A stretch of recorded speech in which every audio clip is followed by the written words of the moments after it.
Okay, guys, welcome in to your WWE Wrestlemania 31 review.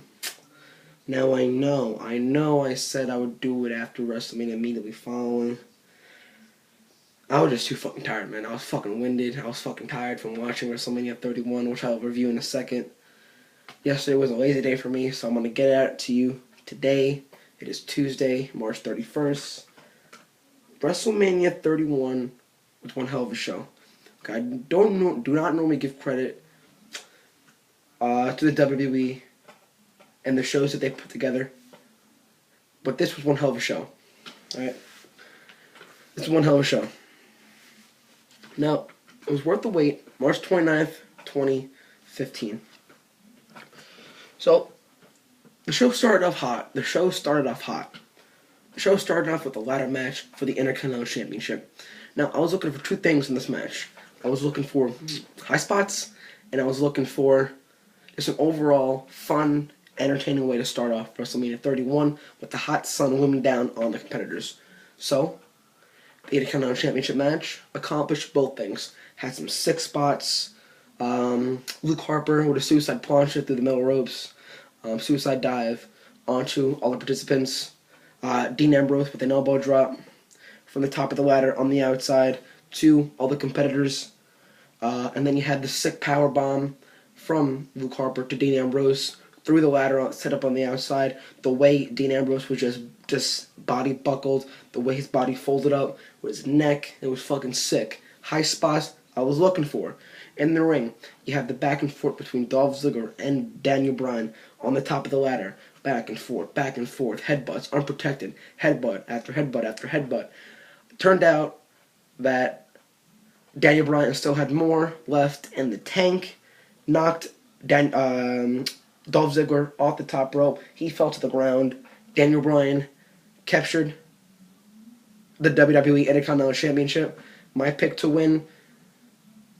WWE really making an emphasis on making the mid-card titles much more valuable now with a big star in Daniel Bryan. He's going to elevate it. So he wins the championship in a fun opening bout, hot way to kick off WrestleMania 31. The next match that followed, we have Randy Orton versus Seth Rollins. Now, I was expecting this match, Randy Orton and Seth Rollins, to be a match similar to Randy Orton versus CM Punk from WrestleMania 27.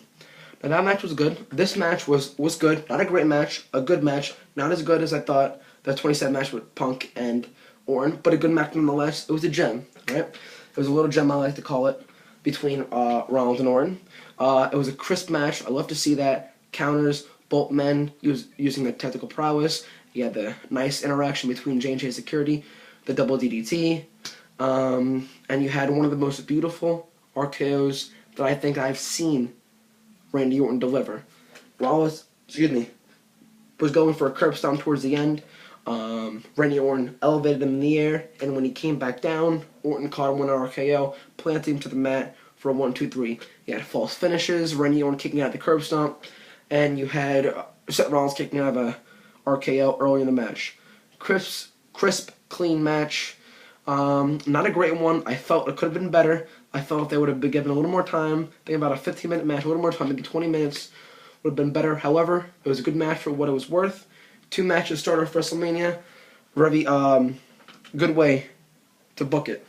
And the next match we have with Triple H and Sting. WrestleMania means business. The WWE, they mean business. That match, that earlier on in the show I said on Twitter, I didn't think it was right to have that match, that high caliber, have it that early. However, it kind of worked out. Now, kudos to Triple H and Sting for putting on one hell of a contest. They put on an entertaining match. Both men made their entrances with Sting having the drummers, having the musicians play his theme music out. That was pretty sick. Coming out just the aura of Sting walking down the entrance ramp for the first time in WWE and WrestleMania history, Sting making his debut. That was pretty cool. Okay, and then you have Triple H's Terminator entrance, went all out, was badass. Triple H looked fucking phenomenal. He looked phenomenal, in phenomenal shape, better than last year. He looked better than he did in the past 4 years. Looked in great shape. Sting, for a 56-year-old, he moved around great in the ring. He moved like a fucking cat. He looked great in the ring. So like I said, kudos for them to putting on a great, not a great match, entertaining match. Okay, it's two different things. I felt like this match was overbooked, almost kind of circusy. Towards the middle of the match, when both men were down, or when Triple H was actually on the offense, you have, or when it was Sting on the offense, you had D-Generation X coming out, X-Pac, Sean Waltman, Road Dogg, Jesse James, the Badass Billy Gunn, the New Age Outlaws, running down to the ring to make the save. And then then Triple H hits the pedigree, 1, 2, 3, false finish, Sting kicks out. A few minutes later, with Triple H on the offense, you have the NWO for life, right? The NWO come out. Now, I'm not really want to mark out, but I marked out. Because these guys weren't announced for WrestleMania 31, okay? I'll talk about one more guy, one of my favorites of all time, who made an appearance a few minutes later. So I have D-Generation X, that was pretty cool. You have the NWO, which is fucking great. Seeing 3 Hall of Famers now with Kevin Nash, Scott Hall, and Hulk Hogan. It was great to see them walking down to the ring. Hulk Hogan getting some action against the right hands. He was also knocked into the ring post. A nice bump by Razor. Back body drop onto the mat on the outside. And then with the Scorpion Deathlock, Sting had on Triple H. Shawn Michaels once again makes his WrestleMania appearance. Can't be WrestleMania without Mr. WrestleMania, Mr. Hall of Famer.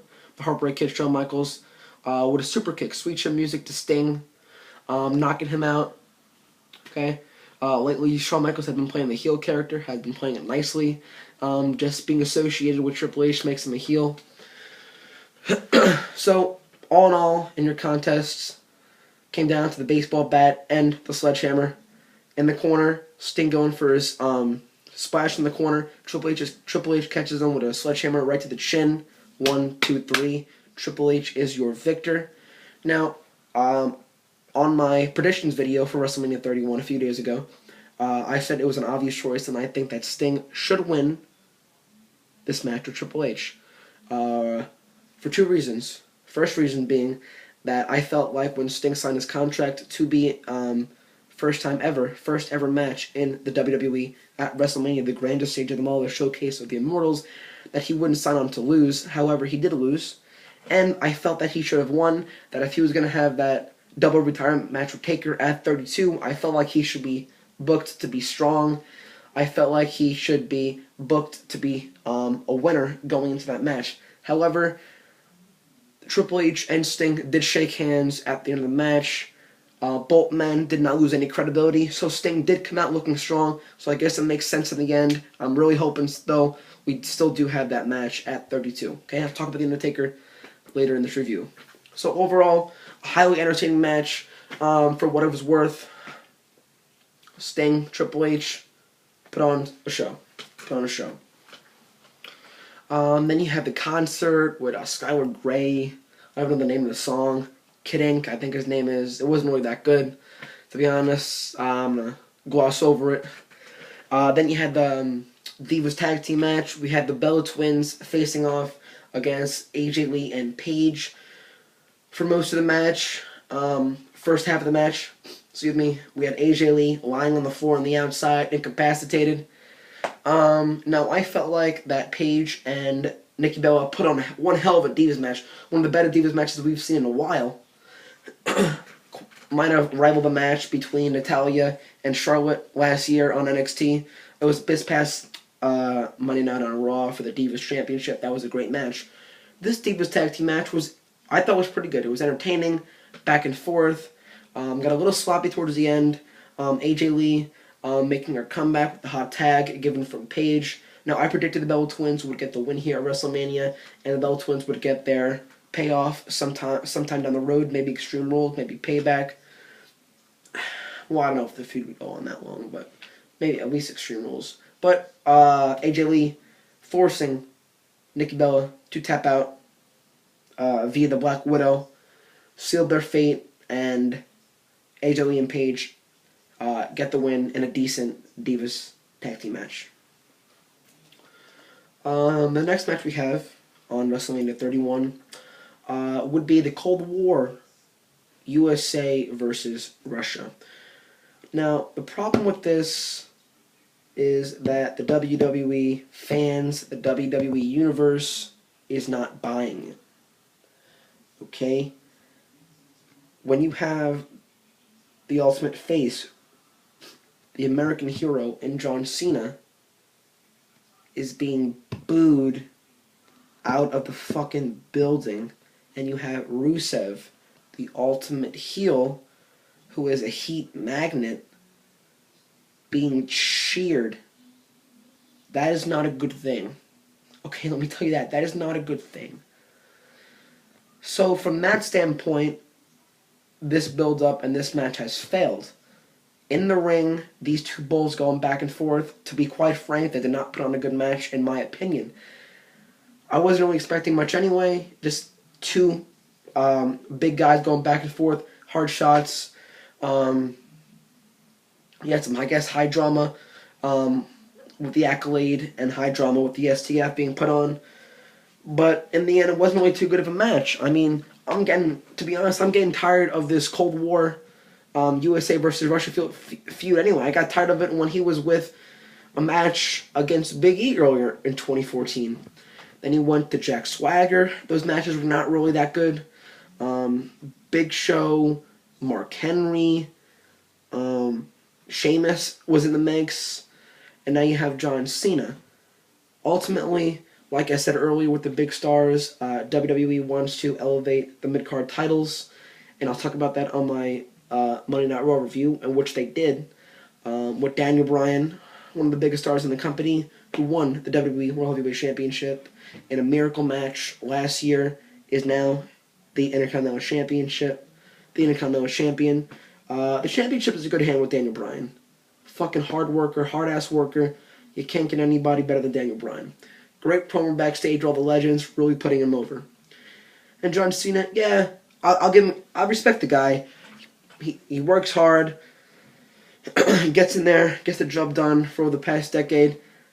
It's just, I know so many people have been saying I'm tired of his character. I'm not just going to say I'm tired of his character. It's just he seems so fucking cocky. He seems so fucking smug. It's just when he's coming out, he takes his hat off, smiles, he knows he's getting booed. So passive-aggressive, motherfucker. That just irritates the shit out of me when he's smiling, doing the five-knuckle shuffle. When he knows he's going to get booed, he's smiling. That bothers the shit out of me. Anyway, I'm going on a John Cena rant. I'm going on some sort of tangent. Whatever. Let's get back to the match. Rusev going... Well, actually, Lana going for a distraction. Rusev backfired on him when he knocked Lana off the apron. Cena capitalizes with an attitude adjustment. And once again, another undefeated streak goes to the wayside with a loss to John Cena, who is your new United States Championship. Now, another big winning streak happened back in 2007 with Umaga, may he rest in peace, to Simone Bulldozer, went on an incredible run, undefeated streak. New Year's Revolution 2007, look this match up. New Year's Revolution 2007. John Cena versus Umaga for the WWE World Heavyweight Championship. Well, then just WWE Championship. Cena got a quick roll-up, ending Umaga's undefeated streak, of course. That was when he was on that long run as champion. Now he defeats Rusev, who had a great entrance, by the way. You had Russian Soldiers coming out with a gorgeous Lana. Rusev coming in a tank. WWE went all out this year with entrances. Cena, of course, had that over-glorified package video with the USA trying to get some pride. Didn't work out. Weren't buying this match. Booing Cena out of the building the entire match. Ultimately, Cena is your winner. We're going to move on. We got the meat and potatoes. Okay? With the darkness looming over Levi Stadium in Santa Clara, California. We had the match I was most anticipating personally, the return of The Undertaker. Now, over the past few weeks, on WWE television, it has been a one-man show. With Bray Wyatt cutting some cryptic promos, cutting some fucking amazing, deep promos. It's been a one-man show. I don't think anyone but Bray Wyatt could handle a one-man show. Other than him, I don't see anybody on the WWE roster with that good amount of mic skills. Paul Heyman, the best on the mic, but he's not a superstar or a wrestler. So I think the wrestler on the roster that could have given it a one-man show with that caliber of promo skill, Bray Wyatt, really hyping up the match. A couple weeks ago on Monday Night Raw with that rocking chair segment, that was fucking sick. So I was really expecting this match. After last year's WrestleMania, Taker, crushing loss. Although I do like I said on my prediction video, I like how there is no more streak. There's nothing held over the head of Bray Wyatt. There's no reward. It's just two great in-ring workers, great wrestlers, going at it to see who is the better man. And on that night, WrestleMania 31, The Undertaker was the better man. Now, I predicted that Bray Wyatt would come out the victor in dominating fashion, because I thought that to establish him, really establish him as a new face of fear, it would do wonders for his career to defeat The Undertaker and give him his second loss in a row. However, the fact that he was just merely in the ring sparring with Mark Calloway, The Undertaker, that made his career already. Now, last year, Taker didn't look too healthy. Taker did not look healthy. Now, when Taker came out through the smoke and the mist, and he came out, he grew out his hair, looked so much more healthier, looked so much more fit, doing some just intense workouts with his wife, Michelle McCool, former WWE diva, really getting in shape, looks so much more healthier, looks so much more fresh, growing his hair out. You know, I can't picture The Undertaker without his long black locks. I can't picture it. I'll admit, WrestleMania 28 when he came out and revealed his bald head against Triple H, that was badass. 29, I cannot picture it. 30, cannot picture it. With the fuck is it called? Some sort of the Van Dyke. I can't picture him with a Van Dyke either. That's old school Taker. Now growing his hair out almost to the length of when he made his return at 20 against Kane at WrestleMania 20, almost to the length. Now, I wasn't expecting this match to be classic. I was really curious to watch this match to see how his body would hold up, and I thought it held up nicely. Moving crisp in the ring, doing his usual Taker, the right hands, the best pure striker in the WWE. He can sell a punch. John Cena, take fucking notes, alright? Take fucking notes. Taker taking Bray Wyatt outside, doing the patented guillotine leg drop, doing the patented. I believe he did old school, or was he taking up the top rope? I think it was he took down Bray Wyatt with old school, then Bray Wyatt went on the offense. I loved it when Taker was going for snake eyes, bounced off the ropes. I loved it when he was going for his big boot. Bray Wyatt just launched himself, cutting Undertaker off at the pass. They did it a couple years ago at 29 with CM Punk, going for the dead man dive. Paul Heyman stopped that. I love it when you cut Undertaker off at the pass. It adds drama, it adds suspense. Okay? Just adds more elements to the match. Back and forth match. Bray Wyatt kicked out of the first tombstone. I felt that he kicked out a little too early. Just a smidge too early. That's just me bitching. Taker kicked out of Sister Abigail. At the end, Bray Wyatt going for the kiss of death. Undertaker counters. Tombstone. Pile driver. It was a slow, methodical match. A match that Taker has made famous. It was Taker coming back to WrestleMania, redeeming himself, showing that he is indeed not done, showing that he still can get it done at the showcase of the Immortals, showing that he still has one more match in him going to WrestleMania 32, and that's fine. That's fine. I'm all for Taker getting a win. I thought Bray Wyatt would win. I thought it would be better if he got the win, but it's fine. Taker getting the win. Tombstone, a nod to Mark Calloway, decent back and forth, 15-minute match. We're going to the main event, ladies and gentlemen. We're going to the main event. Alright? Nighttime. WrestleMania. California. Roman Reigns, who, similar to Cena, got booed out of the fucking building. Coming down, pushing fans out of the way, getting a little too hands-on, if you will. Getting a little too excited. Reigns coming down, taking about 5 minutes to get to the ring. And then you have Brock Lesnar coming out. Okay, you know, the pyro. Yeah. His normal entrance with Paul Heyman. Now, I was a little shocked, actually, with this match. Now, let's dissect this match. I was a little shocked with this match. You have Roman Reigns being built up, okay? It all started Royal Rumble 2014 when Batista won. You have him break the Royal Rumble elimination record, shattering Kane's record, okay? And then you have him actually win the Royal Rumble this past year.